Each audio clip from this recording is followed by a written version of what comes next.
পশ্চিমবঙ্গে যতগুলো সতীপীঠ আছে তার মধ্যে সর্বাধিক সতীপীঠের অবস্থান নাকি পশ্চিমবঙ্গের বীরভূম জেলাতে। সত্যি কি তাই?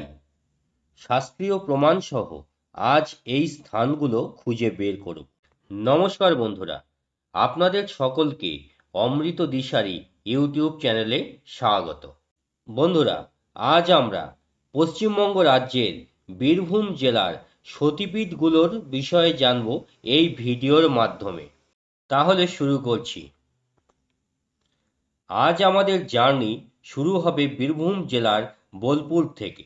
বোলপুর রেলওয়ে স্টেশনের থেকে প্রায় 6 কিলোমিটার উত্তর পূর্বে কোপাই নদীর তীরে কঙ্কালীতলা নামে প্রসিদ্ধ স্থানটি একটি সতীপীঠ। পীঠ নির্ণয় তন্ত্রে 28 নম্বর শ্লোকে এর প্রমাণ পাই।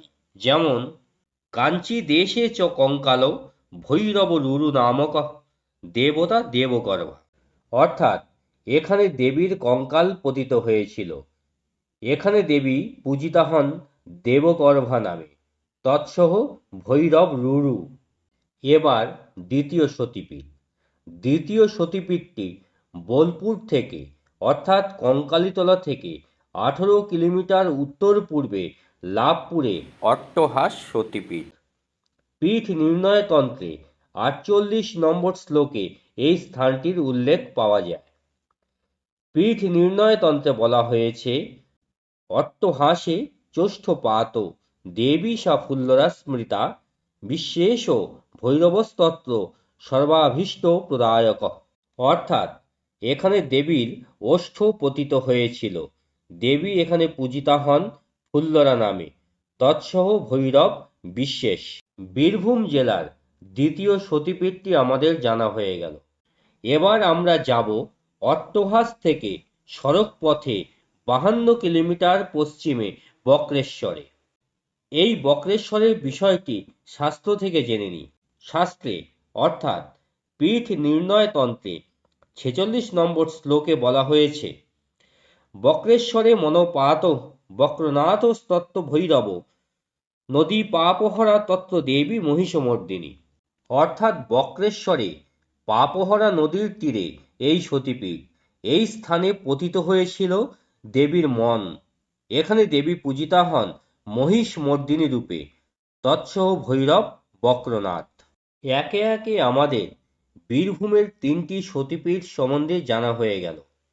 এবার আমরা বক্রেশ্বর থেকে চতুর্থ সতীপীঠের সন্ধানে যাব সাঁইথিয়াতে। এই সতীপীঠটি বক্রেশ্বর থেকে সড়ক পথে 37 কিলোমিটার পূর্বে। এই স্থানে পতিত হয় দেবীর হাড়। এই স্থানে দেবী পূজিতা হন নন্দিনী নামে, আর ভৈরব নন্দিকেশ্বর।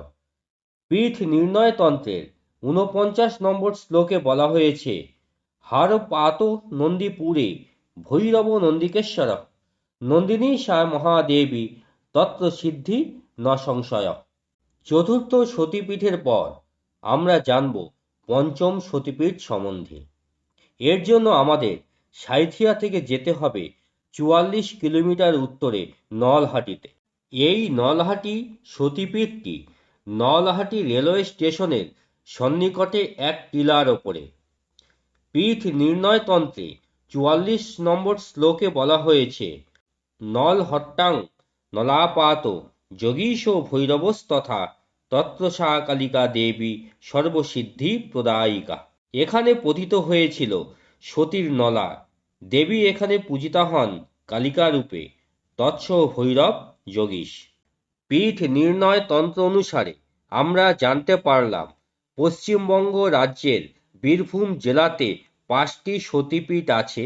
সেগুলো কোথায় কোথায়, সেখানে দেবী কী নামে পূজিতা হন এবং ভৈরবের নাম। আশা করি আজকের এই ভিডিও আপনাদের ভালো লেগেছে। যদি কোনো তথ্য আমি দিতে ভুল করি বা আমার বলা হয়নি, অবশ্যই কমেন্ট সেকশনে কমেন্টের মাধ্যমে জানাবেন। যাই হোক, ভালো থাকবেন, ভালো রাখবেন। নমস্কার।